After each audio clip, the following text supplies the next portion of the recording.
आम्ही लय हाल खाल्लंय. मुळात आम्हाला ह्या डब्यातच येऊन देत नाहीत गडी.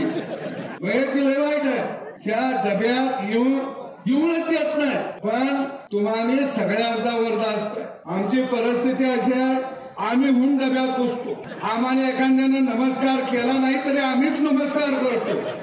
त्यानं नाही बघितलं तर आम्हीच बघत राहतो. ते नाही असलं तर आम्हीच हसतो. देवाची एवढ्या हालातनं तुम्ही गेला नाही. तुम्ही भाग्यवान आहे देशमुख साहेब, तुम्ही बी भाग्यवान. आमचं लय बेकार काम. आमचं आता पद आलंय म्हणून गडी ऐकतो. देशमुख म्हणते गबासा कुठं बी काही सांगू नका. अहो देशमुख, ए दादा खरं बोलूया, योग बी गडी कवा माझं नाव घेत नाही.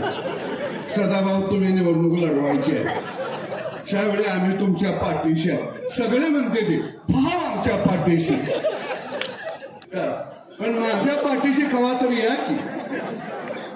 आता म्हणते ते मंत्री पदाचा आम्ही आशीर्वाद दिलाय, म्हणजे जे मिळणार नाही त्याचा आशीर्वाद. काय राव, तिथं काही गडी थोडं निवडून आली की.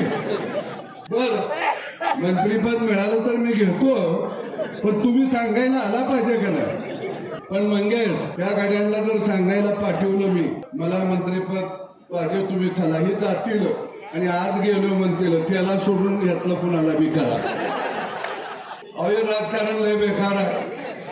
माझं तिकीट फायनल व्हायला लागल्यावर काय झालं माहितीये का दीपकजी, काय गडी गेलं जिल्ह्यातलं, ते म्हणले आम्ही 4-5 जण सदाभाऊला सोडून यातलं कुणाला बी करा. आणि बाहेर येऊन मला काय म्हणते, मी बाहेरच होतो, मला म्हणते तुमचं नाव सांगितलं बरं का. म्हणून मी खरं आहे, आता मी खरं बोललो.